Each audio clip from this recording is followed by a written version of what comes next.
नमस्कार. Hello doctor या कार्यक्रमात मी डॉक्टर महेश चिटणीस सर्व प्रेक्षकांचं मनपूर्वक स्वागत करतोय. आपल्या आजच्या कार्यक्रमाचा विषय आहे तो संधिवात आणि गुडघेदुखीवरती असणारे नवीन उपचार. आणि आजच्या या कार्यक्रमाचा विषय निवडण्यामागे कारणही तसंच आहे, कारण आज आहे वर्ल्ड आर्थरायटिस डे. म्हणजे संपूर्ण जगभरामध्ये संधिवात आणि गुडघेदुखीवरती अवेअरनेस म्हणजे जागरूकता निर्माण करण्यासाठीचा हा आजचा दिवस खास करून साजरा करण्यात येतो. आणि ह्या अनुषंगाने ह्या दिवशी खास करून वर्ल्ड आर्थरायटिस डेच्या निमित्ताने आपण आपल्या कार्यक्रमात खास करून आमंत्रित केलेला आहे डॉक्टर हेमंत वाकणकर यांना. तर मी आपली सर्वप्रथम ओळख करून देतोय डॉक्टर हेमंत वाकणकर यांची. नमस्कार सर. नमस्कार.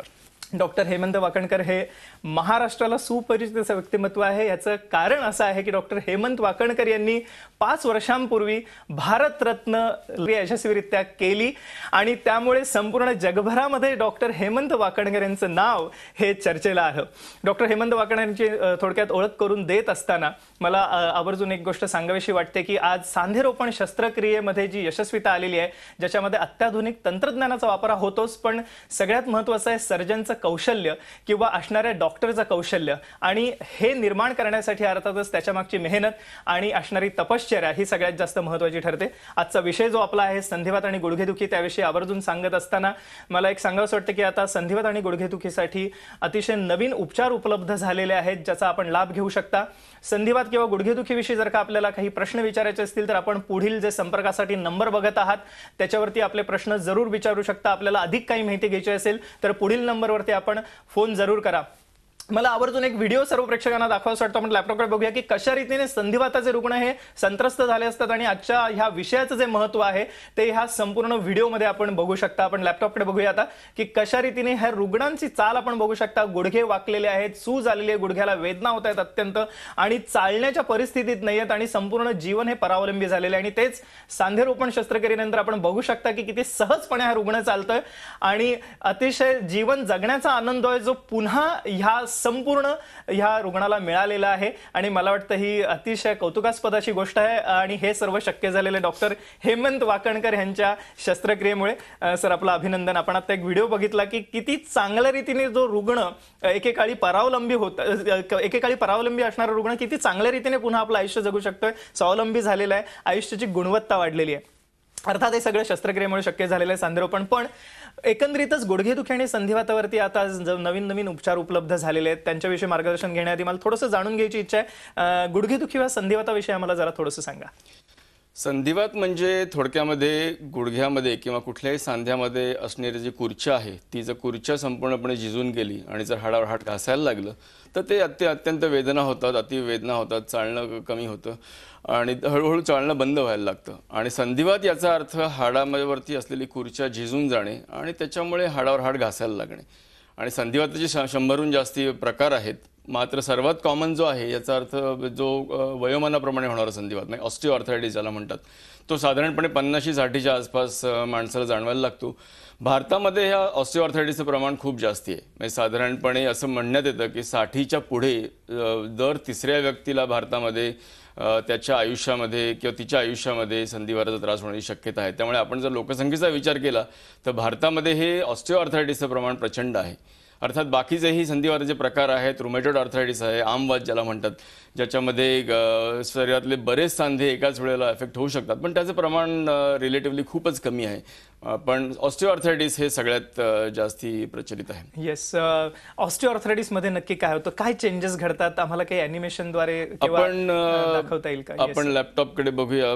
येस, आपण बघूया की लॅपटॉपवरती कशा रीतीने संधिवात म्हणजे ऑस्टिओआर्थरायटिस होऊन सांध्याची झीज होते आणि ही झीज अर्थातच बघूया आपण लॅपटॉपवरतीच.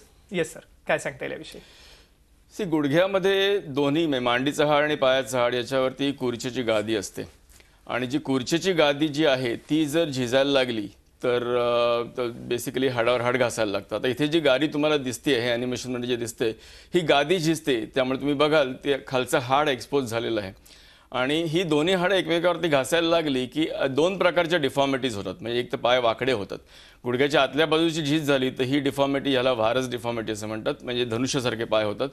आणि दुसरी डिफॉर्मिटी आहे गुडघ्याच्या बाहेरच्या बाजूला जर झीज झाली ती बऱ्याच वेळेला आमवाताच्या पेशंटमध्ये होते. ती त्याला व्हाल्गस म्हणजे दोन्ही गुडघे एकमेकाला नॉक नीज म्हणतात किंवा दोन्ही गुडघे एकमेकाला चिकटतात आणि पावलं बाहेरच्या दिशेने जातात. आणि संधिवातासाठी जॉईंट रिप्लेसमेंट म्हणजे थोडक्यामध्ये आम्ही काय करतो तर ही झिजलेली हाडाचा 9 मिलीमीटरचा भाग दोन्ही साईडचा काढून टाकला जातो. तर हे आपण बघाल की दोन्ही साईडचं वरचं मांडीच्या हाडाचा हा 9 मिलीमीटरचा भाग काढून त्याच्या जागी हा मेटलचा भाग बसवला जातो. हे बोन सिमेंट वापरून हाडावरती फिक्स केलं जातं. आणि त्याचप्रमाणे हे आता तुम्हाला एक ॲनिमेशनद्वारे दिसतंय की कसं नुसता सरफेस बसवला जातो. आणि तसंच खालच्या बाजूला म्हणजे पायाच्या हाडाची जी वरची बाजू आहे त्याचा पण सुद्धा 9 ते 10 मिलीमीटरचा हाडाचा भाग झिजलेला हाडाचा भाग काढून टाकला जातो. आणि त्याच्या जागी मेटलचा एक धातूचं एक तबक म्हणा तुम्ही ते हाडामध्ये बोन सिमेंट वापरून असं फिक्स केलं जातं. आणि त्याच्यावरती एक प्लास्टिकचा भाग त्याच्यामध्ये फिक्स होतो जेणेकरून जी गुडघ्याची हालचाल जी होते ती मेटल आणि मेटलचा मांडीच्या हाडावरचा भाग आणि प्लास्टिकचा खालच्या हाडावरचा भाग अशी हालचाल मेटल आणि प्लास्टिक याच्यामध्ये होते. थोडक्यामध्ये हाडावर हाड घासणं बंद होतं आणि जे दुखणं जे आहे जे चिरकाल दाह किंवा वेदना ज्या होतात त्या जाऊन बेसिकली दुखणं जातं. म्हणजे वेदनांपासून मुक्ती आणि राहणीमान सुधारणं हा त्यातला आय थिंक महत्त्वाचा त्यातला सगळ्यात महत्त्वाचा भाग आहे. येस, आपण आता बघितलं की कशा रीतीने ऑस्टिओआर्थरायटिस होऊ शकतो. आणि मनुष्य प्राणी हा 2 पायांवरती चालत असल्यामुळे सर्व सांध्यांमध्ये मला वाटतं सर गुडघेदुखी ही सगळ्यात जास्त कॉमन आहे. आणि काही अनुषंगाने आम्हाला ज्या व्यक्तींवरती सांधेरोपण शस्त्रक्रिया झाली अशी 1-2 उदाहरणं आम्हाला दाखवता येतील का की कशा रीतीने त्यांच्या आयुष्यमानात बदल घडलेला आहे. वेदनामुक्त जीवन हा ध्यास आहे ह्या शस्त्रक्रियेमागचा. आणि सगळ्यात महत्त्वाची गोष्ट की आजचा दिवस आहे अतिशय महत्त्वाचा आहे, वर्ल्ड आर्थरायटिस डे आहे आज. आणि त्या निमित्ताने आपण संपूर्ण समाजामध्ये संधिवात आणि गुडघेदुखीविषयी जागरूकता निर्माण करण्यासाठी हा आपण उपक्रम खास करत आहोत आजच्या कार्यक्रमाद्वारे. सर काय सांगतील, 1-2 रुग्ण आम्हाला दाखवतात? साधारणपणे 2000 साली या 65 वर्षाच्या महिला माझ्याकडे आल्या होत्या. दोन्ही गुडघ्यांमध्ये अत्यंत वेदना होत होत्या, चालणं अत्यंत कठीण झालेलं होतं आणि बरीच वर्ष त्यांनी ऑब्व्हियसली ऑपरेशन डिले केलं होतं, अवॉइड केलं होतं. जनरली ऑपरेशन म्हटलं की टाळायचा माणूस प्रयत्न करतो, ते साहजिकच आहे. पण शेवटी दोन्ही गुडघ्यांचं ऑपरेशन करून घ्या आणि मी त्यांना सल्ला दिला होता की दोन्ही गुडघ्यांचं आपण एकाच वेळेला करूया. बरोबर. तर त्यांचा हा ऑपरेशनच्या आधीचा आपण लॅपटॉपवर बघाल ऑपरेशनच्या आधीचा हा व्हिडिओ आहे की ज्याच्यामुळे चालताना अत्यंत हळू चालायला लागतंय कारण पेन होतंय, दुखतंय. आणि हे ऑपरेशन नंतर 3 महिन्यानंतरचा हा व्हिडिओ आहे. म्हणजे ऑपरेशनच्या आधीचं आणि ऑपरेशनच्या नंतरचं राहणीमान याच्यामध्ये जमीन आसमानाचा फरक पडलेला आहे. बेसिकली वेदना जाऊन हे तुम्ही बघाल लंगडत खुरडत काठी घेऊन चालायला लागत होतं त्यावेळेला. आणि हे 2000 साली झालेलं ऑपरेशन आहे. आता आज जवळजवळ 14 वर्ष या ऑपरेशनला झाली. या महिला अजूनही संपूर्णपणे जगभर फिरतात. त्यांची 2 मुलं अमेरिकेत असतात, ती अमेरिकेत 6 महिने असतात आणि स्वतः इंडिपेंडेंटली एकट्या राहतात. आणि बेसिकली संपूर्ण राहणीमानामध्ये बदल, वेदनांपासून संपूर्ण मुक्ती आणि हवं तेवढं पुन्हा चालता येणं. म्हणजे नवीन आयुष्याला सुरुवात असंच बरेच पेशंट्स सांगतात की आता हे आम्हाला नवीन जीवन, वेदनाविरहित जीवन मिळालं. त्यामुळे वेदनाविरहित जीवन हाच त्याचा अल्टिमेटली हेतू असणार आहे या ऑपरेशनचा.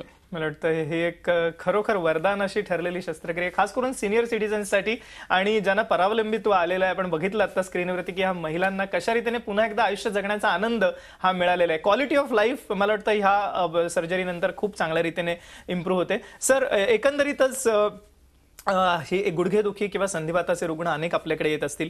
जेव्हा रुग्ण आपल्याकडे येतात संधिवाताचे, गुडघेदुखीचे किंवा वेगवेगळे सांधे सुद्धा, मला वाटतं केवळ गुडघेदुखीच नाही तर खुब्याचा सांधा, हिप जॉईंट सुद्धा एक महत्त्वाचा भाग आहे.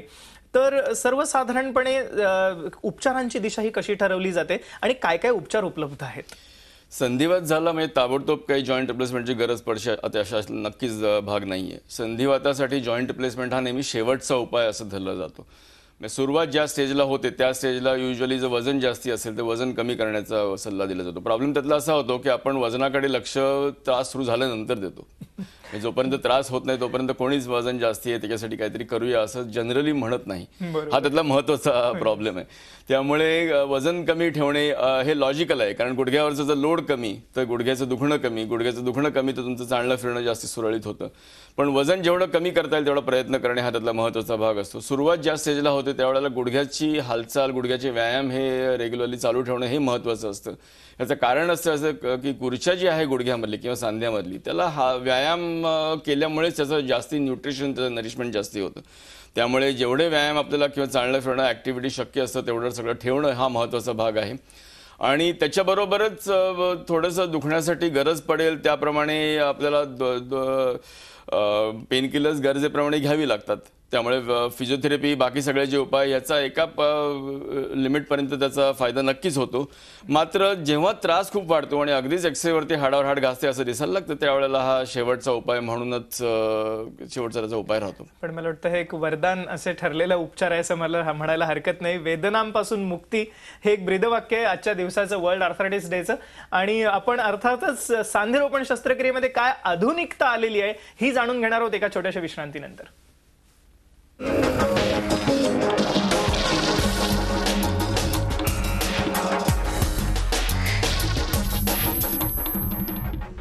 नमस्कार, हॅलो डॉक्टर या कार्यक्रमात पुन्हा एकदा सर्वांचं स्वागत. आज वर्ल्ड आर्थरायटिस डेच्या निमित्ताने आपण हा आजचा खास कार्यक्रम आयोजित केलेला आहे आणि डॉक्टर हेमंत वाकणकर जे सुप्रसिद्ध सांधेरोपण तज्ज्ञ आहेत, जे पुणे या ठिकाणी दीनानाथ मंगेशकर रुग्णालय आणि रुबी हॉल क्लिनिक या ठिकाणी कार्यरत आपल्या कार्यक्रमात सहभागी झालेले आहेत. मला आवर्जून सर्व प्रेक्षकांना सांगावंसं वाटतं की जर का आपल्याला संधिवात किंवा गुडघेदुखीविषयी काही मार्गदर्शन हवं असेल, त्यांच्या उपचारांविषयी मार्गदर्शन हवं असेल तर आपण पुढील स्क्रीनवरती दिसत असणारे नंबर जरूर टिपून घ्या आणि इथे फोन जरूर करा. सर, पुन्हा एकदा ह्या कार्यक्रमाकडे वळत असताना मला आवर्जून विचारावंसं वाटतं की मगाशी आपण सांगितलं त्याप्रमाणे गुडघेदुखीमध्ये जेव्हा अतिशय तीव्र स्वरूपाच्या वेदना होतात, हाड घासायला लागतं आणि बऱ्याचदा कधी कधी डिफॉर्मिटीज सुद्धा म्हणजे पायाला बाक आलेला असतो आणि हे रुग्ण चालू शकत नाही, तर अशा रुग्णांमध्ये सुद्धा हे उपचार करता येतात का, काय सांगता येईल? जेव्हा बरेच वर्ष हा आजार चालू राहतो तेव्हा हाडाची झीज होते, हाडं हळूहळू घासायला लागतात आणि त्यामुळे गुडघे हळूहळू वाकडे व्हायला लागतात. म्हणजे दोन्ही प्रकारे वाकडे होतात. मगाशी मी जे दाखवलं की दोन्ही धनुष्यसारखं होतात किंवा नॉकनी सारखे डिफॉर्मिटी होतात. आणि दोन्ही प्रकारच्या डिफॉर्मिटीजमध्ये जॉईंट रिप्लेसमेंट हा शेवटचा एकच उपाय राहतो जेणेकरून पेशंट पुन्हा उभं राहणं आणि चालणं सुरू होऊ शकतं. एक उदाहरण दाखवतो. या रुमेटॉइड आर्थरायटिस किंवा आमवात असलेल्या महिला होत्या, त्यांना सिव्हिअर आर्थरायटिस ऑब्व्हियसली होता. गुडघा खूपच वाकडा झाला होता आणि जवळजवळ 3-4 ऑर्थोपेडिक सर्जन्सनी त्यांना सांगितलं होतं की एवढा वाकडा आहे काही करणं शक्य नाही आणि त्यामुळे ऑपरेशन सुद्धा शक्य नाही असं सांगण्यात आलं होतं. मात्र ऑब्व्हियसली शक्य असतं याच्यामध्ये. म्हणजे ऑब्व्हियसली वेगळी टेक्निक्स त्याला वापरायला लागतात आणि तुम्ही बघाल खुरडत त्यांना चालायला लागत होतं. आणि हे ऑपरेशन नंतरचा हा इथे व्हिडिओ आहे की जे साधारण 1 महिन्याभरानंतर काठीशिवाय त्या गुडघा सरळ झालेला आहे आणि पाय सरळ झालेला आपणहून एकट्या चालू शकतात. त्यामुळे सिव्हिअर डिफॉर्मिटी खूपच वाकडे झालेले आहेत. अशा परिस्थितीतही जॉईंट रिप्लेसमेंट शक्य असतं. अर्थात त्याला वेगळी टेक्निक्स वापरावी लागतात, वेगळ्या प्रकारचा सांधा वापरायला लागू शकतो, पण हे शक्य आहे. म्हणजे कितीही लेट असलं तरी बहुतेक वेळा हे शक्य असतं. अर्थात रुग्णाची संपूर्ण जनरल हेल्थ परिस्थिती बघूनच त्याचा निर्णय घ्यावा लागतो. आपण पुन्हा एकदा हा व्हिडिओ बघूया कारण सर्व प्रेक्षकांसाठी मला वाटतं हे एक उदाहरण आहे उत्तम, ज्याच्यामध्ये पाय संपूर्ण एक त्यांचा वाकडा झालेला आहे आणि म्हणजे शस्त्रक्रिया नाही म्हणून सांगितलं होतं, पण खास डॉक्टर हेमंत वाकणकर यांच्या कौशल्याने ह्या रुग्णाला पुन्हा एकदा जीवन जगण्याचा आनंद मिळालेला आहे. आणि आपण बघू शकता की काठी न घेता ही रुग्णा कशा रीतीने सहजपणे चालत आहे. धन्यवाद डॉक्टर साहेब आणि अभिनंदन आपलं की इतक्या कॉम्प्लिकेटेड केसवरती सुद्धा आपण यशस्वी सांधेरोपण करू शकतो. एक उत्तम उदाहरण होतं. ही जी यशस्वीता वाढलेली आहे ह्याच्या मागे तंत्रज्ञानाचा किती रोल आहे आणि काय काय नवीन तंत्रज्ञान आलेलं आहे, काय सांगता येईल आम्हाला? तंत्रज्ञान 2 प्रकारे आहे. म्हणजे एक तर जनरली हॉस्पिटल्स किंवा ऑपरेशन थिएटर्समधली आधुनिकता खूप वाढलेली आहे. आपल्याकडे पूर्वी साधारण 10 ते 15 वर्षापूर्वीचा जर आपण विचार केला तर ऑपरेशन म्हटलं की इन्फेक्शन हा त्यातला खूप मोठा भाग असायचा. त्यामुळे ऑपरेशन थिएटर्स चांगल्या प्रकारची असणे खूप आवश्यक होतं. ही परिस्थिती आय थिंक झपाट्याने गेले 10 ते 15 वर्षात सुधारलेली आहे आणि आजची ऑपरेशन्स अत्याधुनिक ऑपरेशन थिएटर्समध्ये होत असल्यामुळे इन्फेक्शनचं प्रमाण जवळजवळ निग्लिजिबल झालेलं आहे. अर्थात जी काही काळजी एक्स्ट्रा घ्यायला लागते ती सर्व घेणं अत्यंत आवश्यक असतं आणि त्यासाठी योग्य प्रकारच्या ऑपरेशन थिएटरमध्ये होणं हे खूप आवश्यक असतं. हा झाला ऑपरेशन थिएटरचा भाग. पण तरीसुद्धा आता नवीन प्रकारचे जे सांधे, नवीन तंत्रज्ञान जे आलेलं आहे, ऑपरेशनचं टेक्निकचा जर आपण विचार केला तर त्याच्यामध्ये कॉम्प्युटर गायडेड नॅव्हिगेशन किंवा आता विदाऊट युझिंग इन्फ्रास्ट्रक्चर किंवा मोठी इक्विपमेंट न वापरता आता ही पिनलेस नॅव्हिगेशन्स आणि बऱ्याच वेगवेगळ्या प्रकारचं नॅव्हिगेशन ज्यामध्ये कॉम्प्युटराइज टेक्नॉलॉजी वापरूनही आपल्याला ऑपरेशन करता येतं. मात्र ऑपरेशन करण्याची ती एक पद्धत झाली. म्हणजे रुटीन स्ट्रेट फॉरवर्ड ऑपरेशन आमच्या दृष्टीने असतं, पण स्पेसिफिक काही केसेस ना, फार वेगळे वाकडे झालेले पाय आहेत किंवा अजून काही त्याच्यामध्ये डिफॉर्मिटी कॉम्प्लिकेशन्स आहेत, अशा वेळेला हे तंत्रज्ञान नक्कीच फायद्याचं होतं. आणि तिसरा भाग म्हणजे ज्या प्रकारचे आता सांधे उपलब्ध झालेले आहेत, म्हणजे संपूर्ण जगभरामध्ये याचा रिसर्च गेले कित्येक वर्ष चालू आहे आणि आता जे नवीन सांधे उपलब्ध त्याच्यामध्ये झालेले आहेत ते ज्याच्यामुळे गुडघा संपूर्ण वाकू शकतो, गुडघा मांडी घालून बसणं हे सहज शक्य होतं आणि गुडघा इव्हन टाच मागेला मांडीला टेकेल एवढा गुडघा वाकू शकतो, एवढं असे या प्रकारचे सांधे आता उपलब्ध झालेले आहेत. मात्र ह्याच्यातला सगळ्यात महत्त्वाचा भाग एवढा असतो की ऑपरेशनच्या आधी गुडघ्याची संपूर्ण लवचिकता किंवा गुडघा वाकणं आवश्यक असतं. ते जर नसेल, म्हणजे स्नायू जर तुमचे खूप स्टिफ असतील तर ते ऑब्व्हियसली गुडघा ऑपरेशन नंतरही त्या प्रमाणात वाकत नाही. त्यामुळे ऑपरेशनच्या आधी जर एखाद्या व्यक्तीची जर लवचिकता चांगली असेल, गुडघा चांगला वाकत असेल तर ती मुवमेंट आपल्याला मेंटेन ठेवता येते, म्हणजे तेवढी हालचाल आपल्याला मेंटेन ठेवता येते. मला वाटतं ह्यात महत्त्वाच्या गोष्टी आपण सांगितल्यात की ह्यामुळे सांधेरोपण शस्त्रक्रियेची यशस्वीता जवळपास 100% पोहोचलेली आहे. अर्थातच गुडघेदुखी आणि संधिवाताविषयी आपण अधिक मार्गदर्शन घेणार आहोत एका छोट्याशा विश्रांतीनंतर.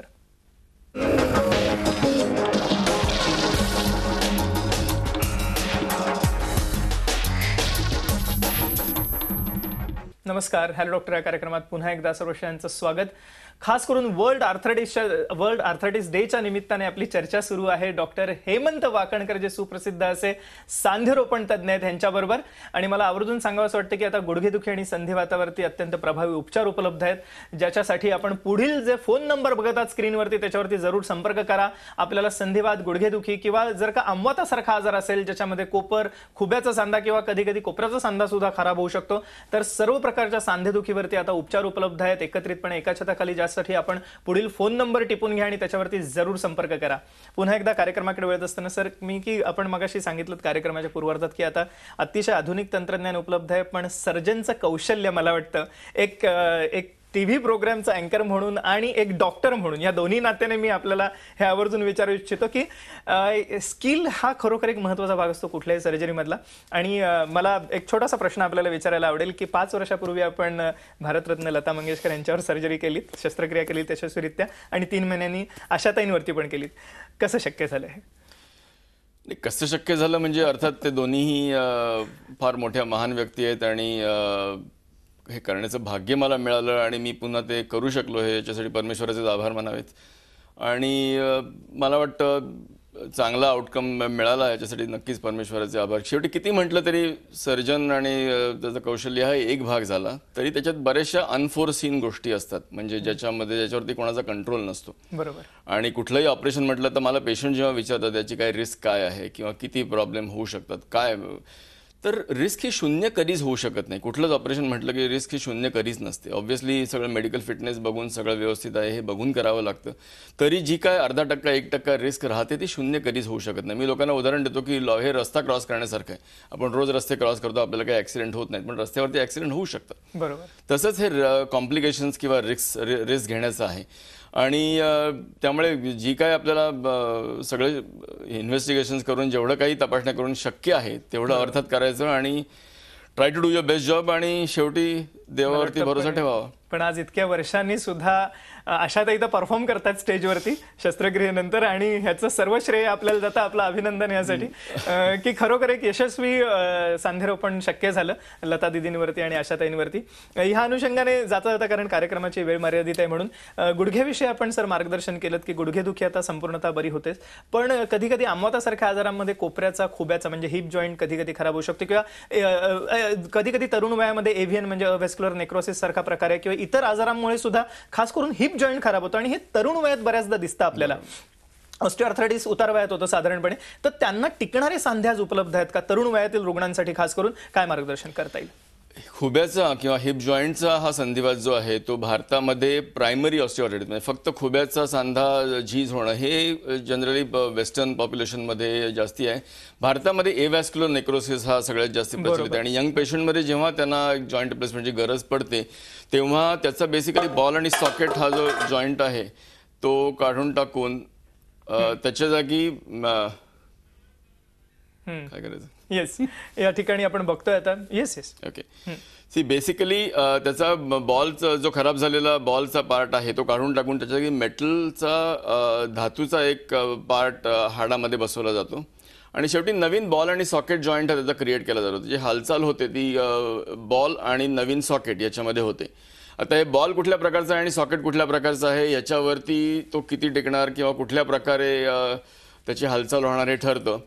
तर ह्याच्यामध्ये आत्तापर्यंत गेले साधारण 10-15 वर्षापर्यंत प्रचलित जे होतं की मेटलचा बॉल आणि प्लास्टिकचं सॉकेट हे असं हे दोन्ही कपलिंग वापरलं जायचं. पण आता नवीन सांधे जे उपलब्ध आहेत त्याच्यामध्ये सिरामिकचा बॉल आणि सिरामिकचं सॉकेट हे वापरून त्याची जास्ती टिकणं किंवा झीज अत्यंत कमी होणं हे त्या दृष्टीने त्यांनी होऊ शकतं. त्यामुळे लेटेस्ट आता जे सांधे आता उपलब्ध आहेत त्याच्यामध्ये सिरामिकचा बॉल आणि सिरामिकचं सॉकेट हे सगळ्यात कॉमनली वापरलं जाणारा जॉईंट, एस्पेशली यंग पेशंटना ज्यांना तो सांधा 20, 25, 30, 40 वर्ष टिकणं आवश्यक आहे अशा पेशंटसाठी अशा या सांध्यांचा नक्कीच फायदा म्हणजे इतकी वर्ष सुद्धा सांधा हा टिकू शकतो. खास करून आमच्या तरुण लोकांसाठी ज्यांना ह्या शस्त्रक्रियेची गरज पडू शकते. एक मला वाटतं एक खरोखर आनंदाची बातमी आहे की सिरॅमिकचे सांधा वापरून आता आपल्याला जास्त प्रदीर्घ काळ तो सांधा वापरता येऊ शकतो. जाता जाता प्रेक्षकांना आपल्याला काय सांगायला आवडेल? नाही, आता ऑपरेशनची भीती बाळगण्याचं तर काही कारण फारसं राहिलेलं नाही. ऑपरेशन हे चांगल्यापैकी सेफ झालेलं आहे आणि शेवटी संपूर्ण शस्त्रक्रियेच्या आधी तपासण्या करून तुमचं फिटनेस आधी बघितला जातो. सगळं व्यवस्थित असेल तरच अर्थात ऑपरेशनचा निर्णय घेतला जातो. शेवटी तुमचं राहणीमान सुधारणं याच्यासाठी ऑपरेशन आहे. हे ऑपरेशनाचं इमर्जन्सी किंवा ताबडतोब उद्याच करा अशी परिस्थिती फार कमी वेळा असते.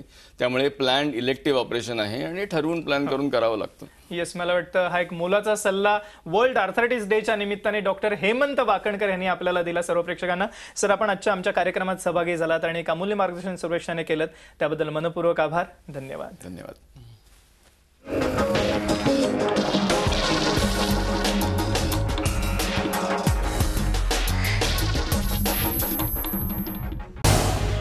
झी 24 तास रहा एक पाऊल पुढे.